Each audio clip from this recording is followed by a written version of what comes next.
And I believe we ended on letter Vav in the Ten Luminous Emanations in Rav Ashlag. And Rav Ashlag is talking about the words of the Ari, who said that there was no halal, there was no void in the endless world, in the Ein Sof. And Rav Ashlag says, "Kidei להסביר המילה הזאת," in order to explain the word void, צריך שתדע מקודם מהי מהותו של כלי רוחני. First, we have to understand what does it mean, a spiritual vessel.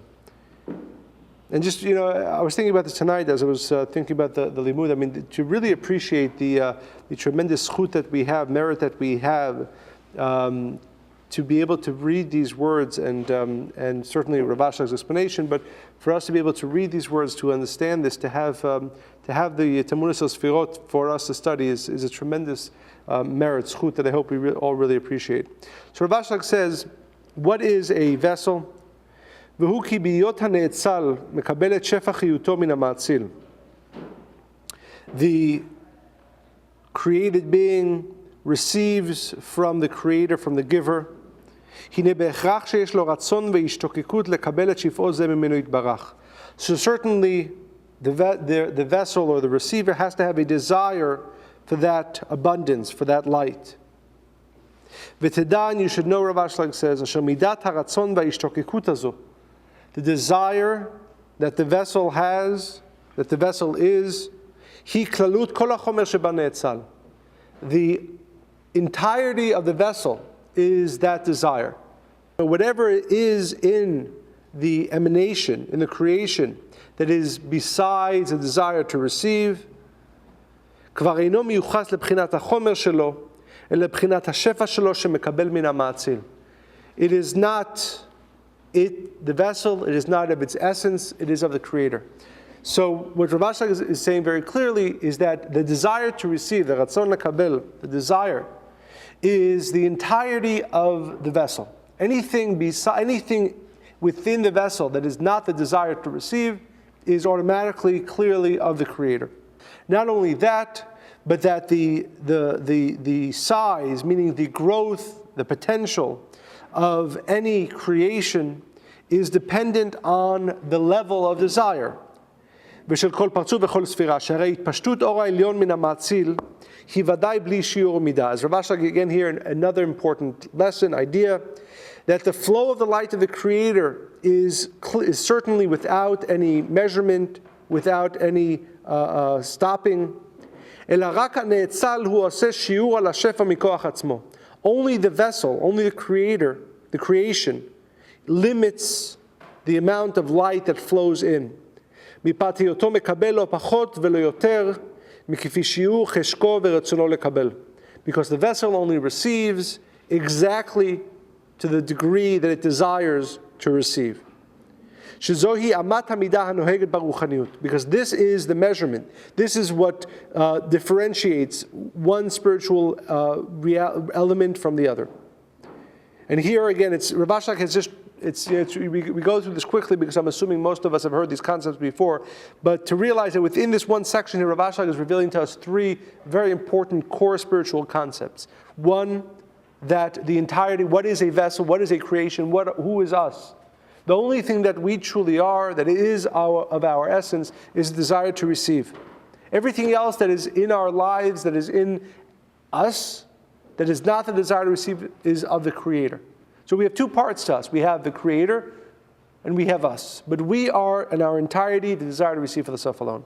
The second lesson, law that Rav Ashlag teaches here, is that the light of the Creator flows endlessly and without limit, and it is only the vessel that limits that flow. And the third lesson that Rav Ashlag, and this is the source of it, that there is no coercion in the revelation of light. There is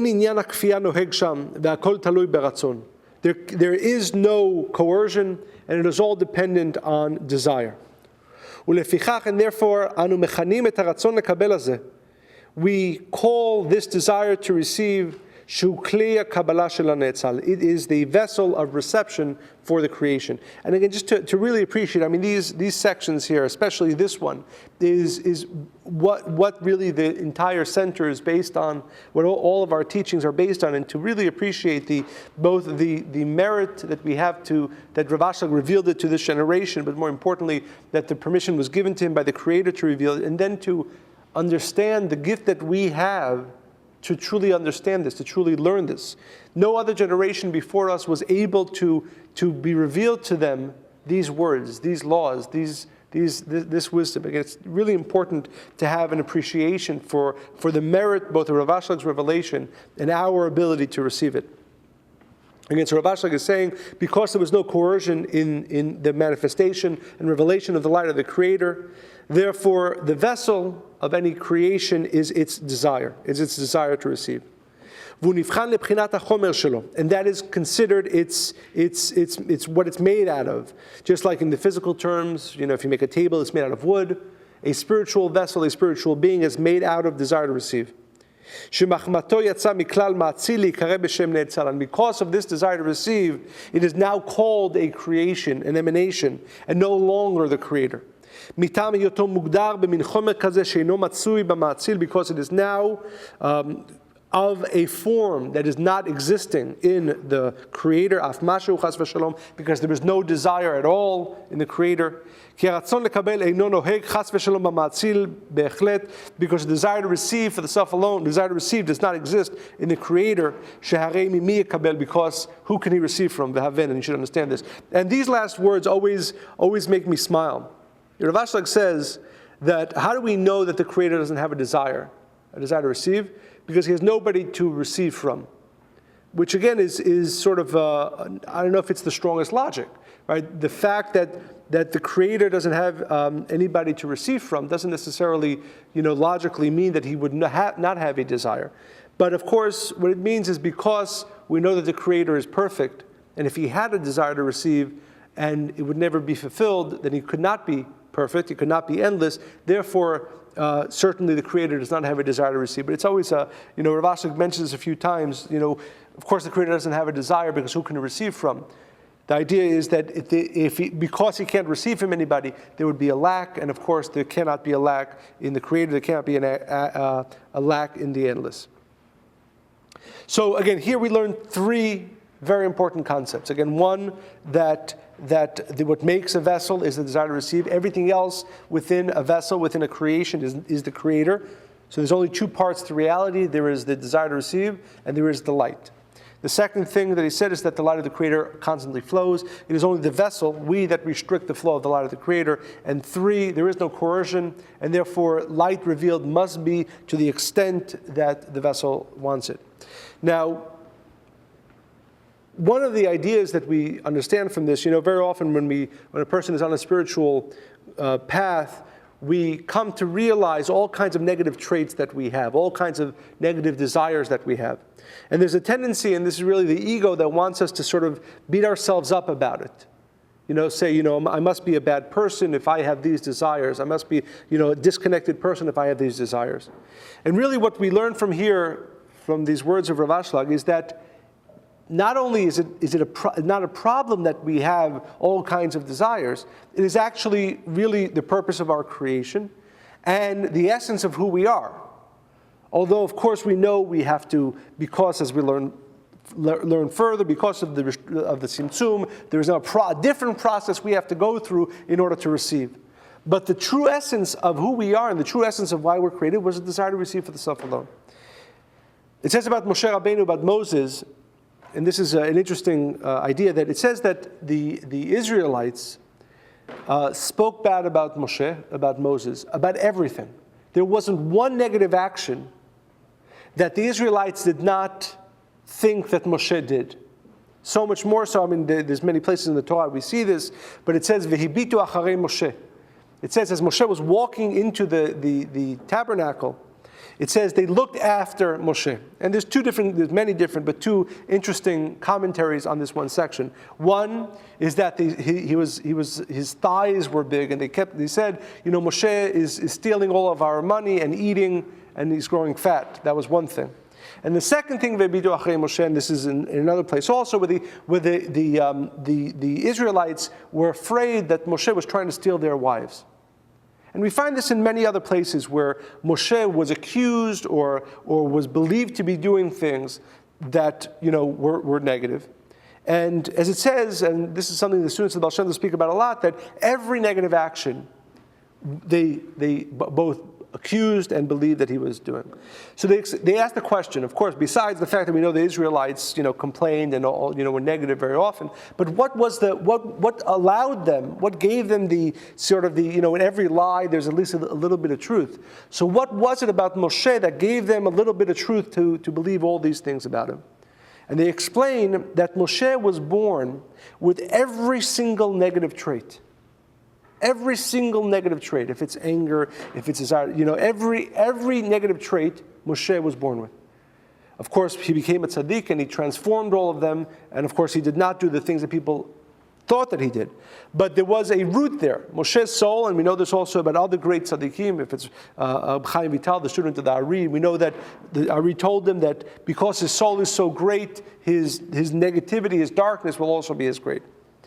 The idea of all this is to understand that when we realize about ourselves that we have all kinds of desires, all kinds of things that are, in the way the world has become set up after the Tzimtzum, are not the way we need to follow, because we have to restrict the desire to receive for the self alone. Because after the Tzimtzum, as we'll learn, there's a whole process of the El Choser, the returning light, which has to do with restriction.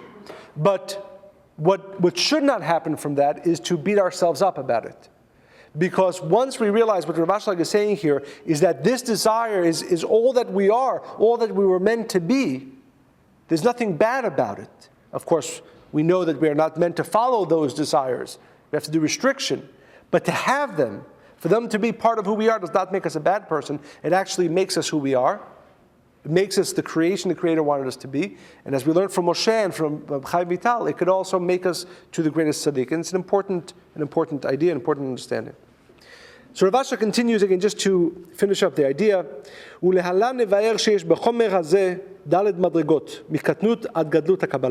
Later on, we will learn that there are 4 stages, 4 degrees, 4 phases that the desire becomes complete. That you cannot simply have a desire for something out of the blue. Right? We all know this. Right? In order for us to want something, there's a process that we went through. Either we tasted it once, or somebody told us about it. There's a process that we go through in order to awaken a desire for something. So the same is true with the essence of all this, which is the forming of the desire to receive for the self alone, the desire to receive. It has to go through 4 stages, which Rav Ashlag will go into. שהמדרגה הרביעית שהיא בחינת גדלות הקבלה המצויה על שלמותה רק באין סוף, מטרם שנבראו העולמות. הנה רק עליה נעשה סוד הצמצום. The complete and total and whole desire to receive. It's just an amazing concept, what Rav Ashlag is saying here. That, we think that this world is a world where, people have desire to receive for the self alone. But what Rav Ashlag is saying is such a paradox, that only in the Ein Sof, only in the endless world, was there ever a true, complete, and total desire to receive. Everything that is in this world is only sort of lighter elements of that. But the only place where the complete, revealed desire to receive became manifest was in the Ein Sof, was in the endless world. Again, back to the point that obviously desire to receive is not a negative thing. It is not only a necessary, but the perfect desire to receive, the complete desire to receive, can only be found in Ein Sof. Anyway, there are 4 stages, 4 levels of desire. The 4th and final level of desire, which is, of course, Malchut, that is the only one upon which there was this Tzimtzum, this restriction. והתבהר להלן, and Rav Ashlag says, we'll explain further, כי נתרוקנה מכל שפע שהיה לה מיחס אין סוף, ונשארה בבחינת חלל פנוי. Later on, after the Tzimtzum, after the constriction, after the removal of the light, then this desire to receive, this vessel, was left a void. V'zohi kavanat harav, and this is what the Ari means, be'omro miterem shenivra ha'olam, before the creation of our world. Dahainu ben sof baruch hu, meaning in the endless world, lo hayta shem bechinat chalal ha'panui hazeh. There was no void, because there was no desired to receive that was not filled. So that's what it says, again, going back to the words of the Ari, when the Ari is saying what wasn't there in the endless world. One of the things that wasn't there was the halal, the void, because all the desire to receive in its entirety, in its completion, was filled in the endless world. Then the Ari says, everything was filled with the simple endless light. And Rav Ashlag says, when it says that it was filled, it means that there was nothing left for the creations, for the lower beings to do, because all desires were filled, all vessels were filled, therefore there was nothing left for anybody else to do. And Rav Ashlag Dari says, there was no head and no end. Rav Ashlag says, we'll explain what head and end, beginning and end means. Of course, it does not mean a physical beginning or an end, because we're talking in the spiritual realm where there is no space or form. Tet, it was all one simple light. Rav Ashlag says,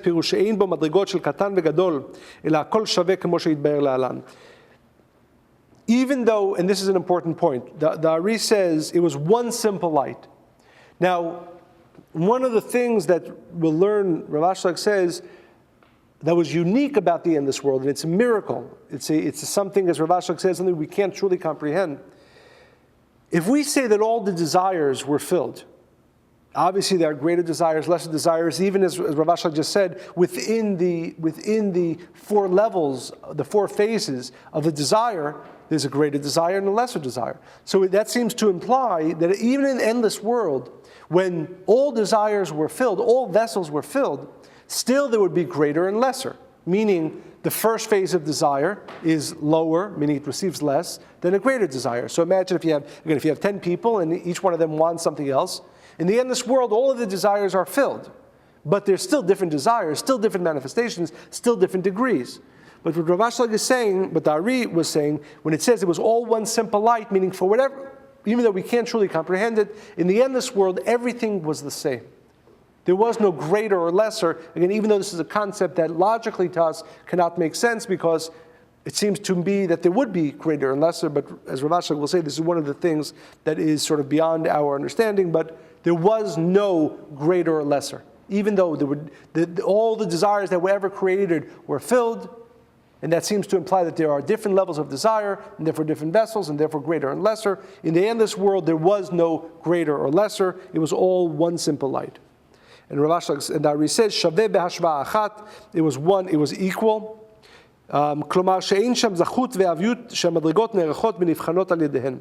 There was no, and we'll learn further that vessels usually have purity, meaning usually that implies lesser desire to receive. Avyut, which is sort of what makes it darker, is the desire to receive. So there are the less desire to receive, the purer, the cleaner a vessel is. The more desire to receive, the darker it is. In the endless world, there was no realization of that. Because again, in our world, when a person has a great desire to receive for the self alone, it disconnects him from the light of the Creator. When a person has a less desire to receive for the self alone, it does not disconnect him to that degree from the light of the Creator.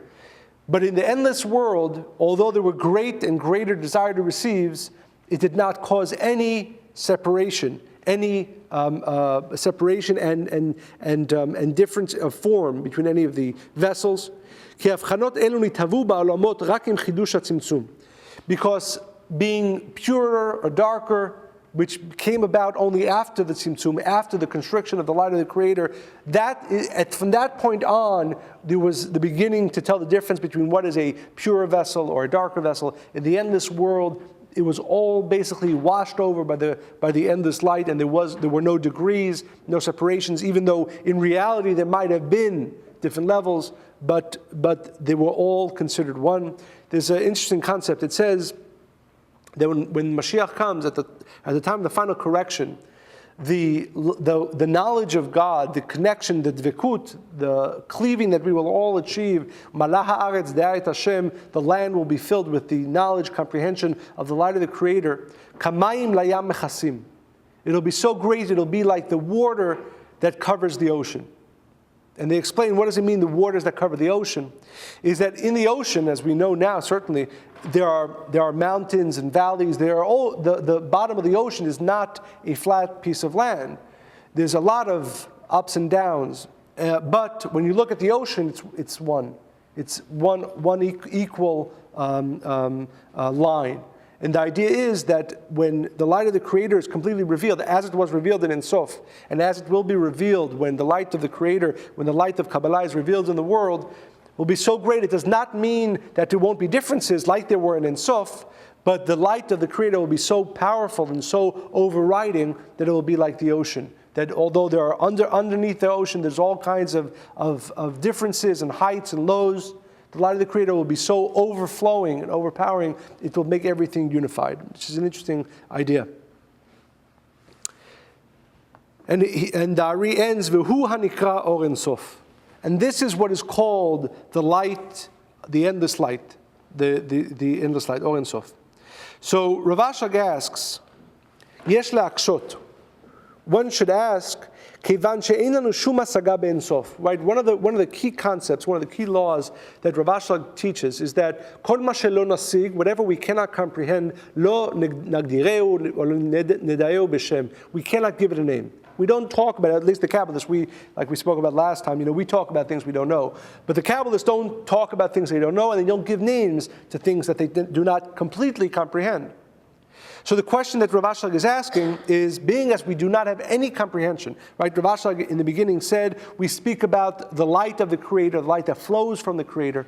We do not talk about the endless world. We do not talk about the Creator Himself because we cannot comprehend it while we are still in this physical form. So therefore we cannot give it a name, and therefore we don't talk about it. So how do we call it the endless world? We don't have any connection to it. We don't have any comprehension of it. How can we give it a name? When you give something a name, when you give something a true name, it means that you have an understanding of it.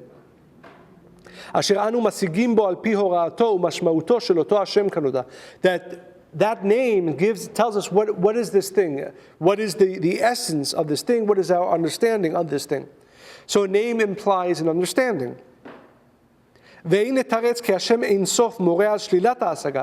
can't say that the name that was given, which is the endless, signifies a lack of understanding.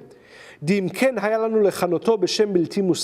if the entire purpose of the name Ein Sof, the endless, was just to tell us that we cannot comprehend it, it should have been called the incomprehensible, the bilti musag.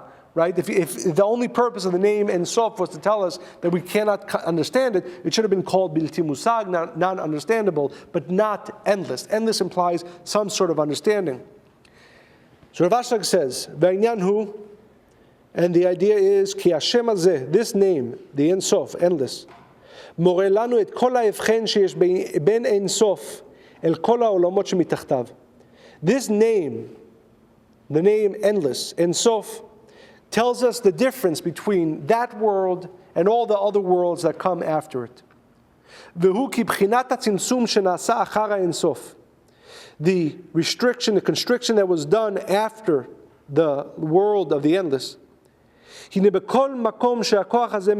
Everywhere that this power is awakened, it restricts the light of the Creator there. That the light flowing has to be limited. ולפיכך כל סוף וסיום שישנו בכל הערה ובכל פרצוף אינו נמשך רק מכוח הצמצום. Any ending, any restriction of revelation of complete light, right? We know one of the reasons that there's different names of God. One of them is the Shin Daled Yud. And the Zohar explains that name, Shin Daled Yud, refers to She'amar le'olamot dai, that the Creator stopped the world from being created, meaning it is the power, Shin Daled Yud represents the power of the tzimtzum, of the restriction, of putting an end to a flow of light. That, by the way, we know one of the reasons that Rabbi Shimon Bar Yochai was was not the one who wrote the Zohar, and the Ari was not the one who wrote the writings of the Ari. It was Rav Abba who wrote the Zohar. It was Reb Chaim Vital who wrote the writings of the Ari, because they were so connected to the endless world, Rabbi Shimon and the Ari, that they could not restrict. They could not constrict their thoughts and put them down on paper. They were, in their thoughts, connected to the Ein Sof. They were connected to the endless world and were therefore unable to put a stop to anything. It is a certain quality that Chaim Vital had, that Rav Abba had, of being able to disconnect from the endless world, and only then were they able to write things down. But again, Rav Shimon Bar Yochai and the Ari were completely connected to the endless world. But what Rav Ashlag is saying here is that anytime there is an end, anytime there is an end put to any revelation of light, that is the power of tzimtzum. That is the power of the restriction that was done, the constriction that was done. But before that, there was a flow of light that does not stop. V'lo od, and not only that, אלא שמסיבת הסוף וסיום ההוא יוצאים ומתחדשים כל ההוויות ומילואיהן וכל מיני השינויים שאנחנו נמצאים בעולמות. Everything that occurred in the worlds and that continues to occur in the worlds, and all the differences that occur and the different manifestations that occur, all that was only caused by the tzimtzum, by the constriction, by the stopping of the light. ומתוך שעניין הצמצום הזה אינו שם באין סוף, and because the tzimtzum, the restriction of the Creator's light, did not occur in the endless world, al kein ein inyan sof v'siyum noheg sham, and therefore there obviously cannot be an end there. V'al ken nikra b'shem ein sof, and that's why it is called the endless world, the world without end. Lehorot she'ein sham b'chinat sof v'siyum kol ikar, to indicate that in that world there is no end, there is no limit, there is no stopping. And therefore, obviously, if there is one endless flow of light, then it is obviously equal and simple, because it has to be endless for it to be simple and equal. But just to sort of wrap our heads around this concept, first what Rav Ashlag is saying is that the reason we call it the endless world is not telling us what it is, it's telling us what it isn't. Meaning, we know that in the worlds after the tzimtzum, after the restriction of the Creator's light, there is an end to everything. That is the essence of the tzimtzum. That is the essence of the process of restricting the Creator's light. So the one thing we know about the world before is that the tzimtzum, the restriction of the Creator's light, did not occur in that world. So to answer Rav Ashlag's question, how can we give it a name if we don't have any comprehension of it? The name Ein Sof, the endless world, does not really give us, is not formed or given by an understanding of that world, because we don't have an understanding of that world, but it simply is the indicator of the one essence, the one power, the one action that never occurs there, that occurs, of course, in our world, the tzimtzum, the giving a limit, the giving an end. So it's, again, just to follow the logical process of this, Rav Ashlag's question was, how can we give it a name? How can we give that world, the endless world, a name if we don't comprehend it, if we don't connect it? The answer is, of course, we don't connect to that world. But the name given to it was to give us an indication of the one thing that we know that exists in our worlds after the tzimtzum that does not exist in that world. And what is the one thing that exists in our world and does not exist in that world? It is the concept of end. That world is the world with no end. Our world, because of the tzimtzum, has end. One of the ideas that, and again, to spend, this is one of those things that really one should spend, a week or 2 weeks or 3 weeks, just sort of, really drowning our consciousness in the concept of the endless world.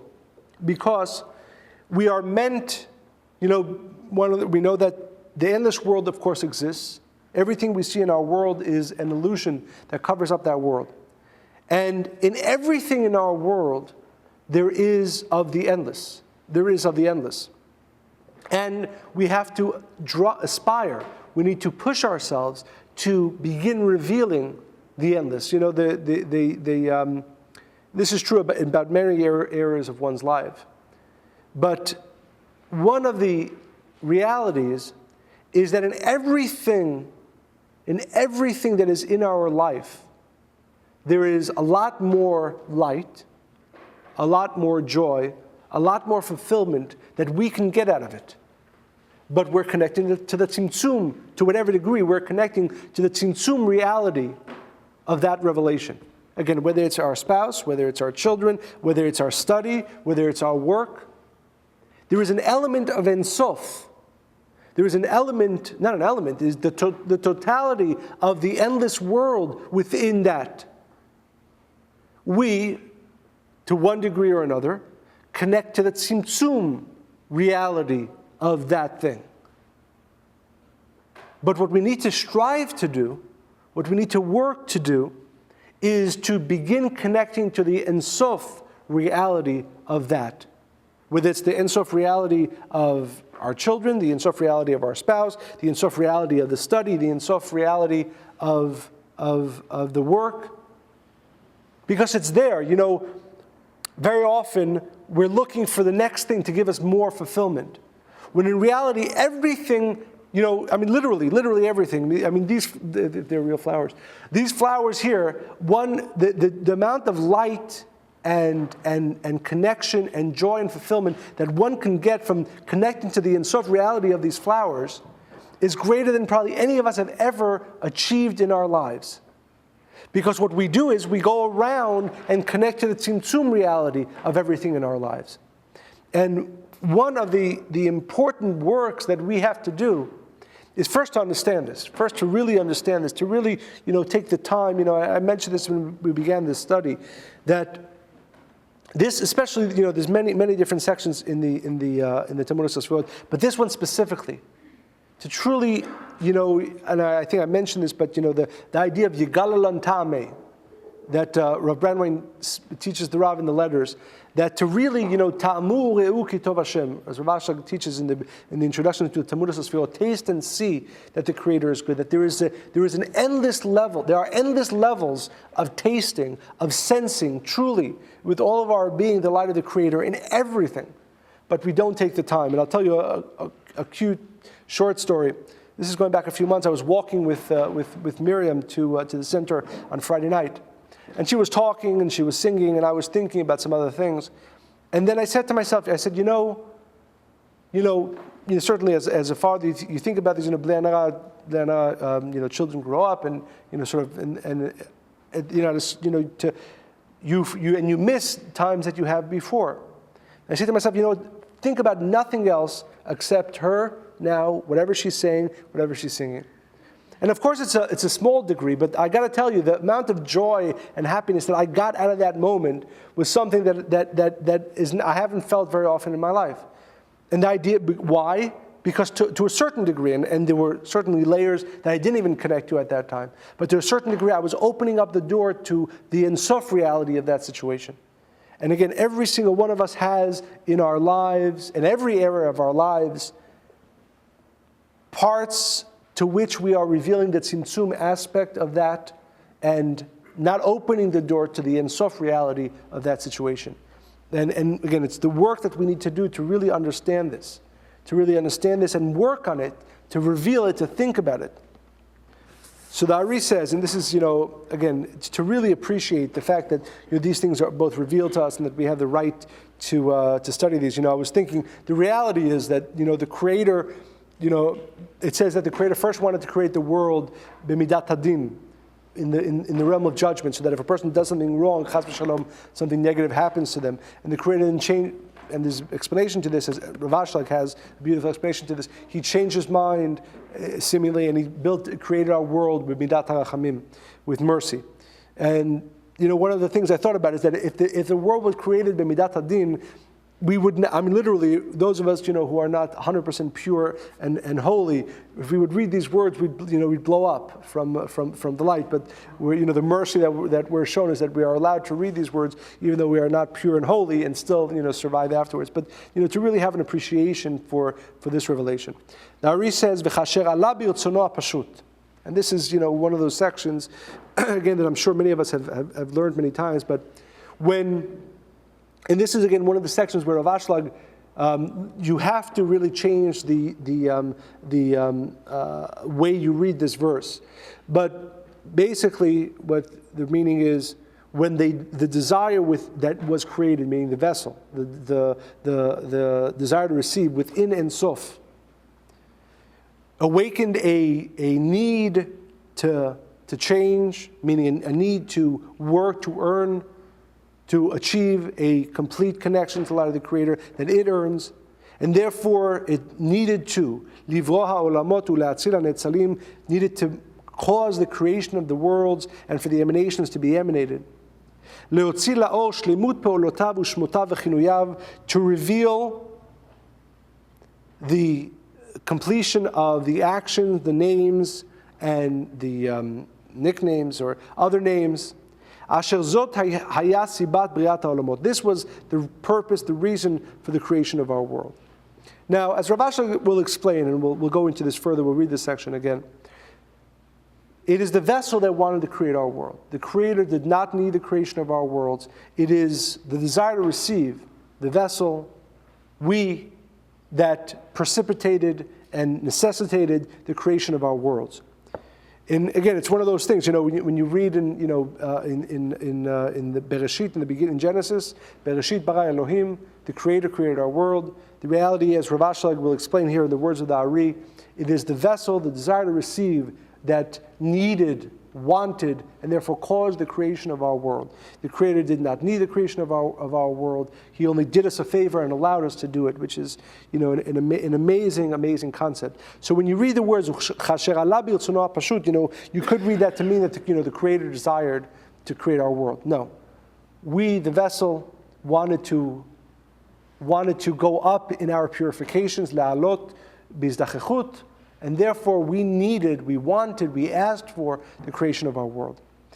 And therefore, we wanted to reveal everything that comes forth so that we have the ability to work on the lechem bizayon, the bread of shame, and earn a true divekut, a true union with the Lord of the Creator.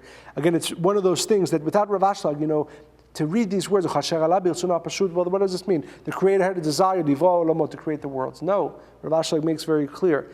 It is the vessel, we, that created this world, that thought of a concept even of creating our world. It's an amazing, amazing revelation. Again, just to realize, for thousands of years, whether people were studying the Zohar, whether people were studying the writings of the Ari, before Rav Ashlag, people did not have a concept of this whole idea of a desire to receive, needing to take care of the lechem bizayon, therefore creating our worlds. Can you imagine how many great Kabbalists, and I'm sure they were very smart, great souls, who did not have the understanding that we're going to have? And it's really an amazing gift that truly needs appreciation.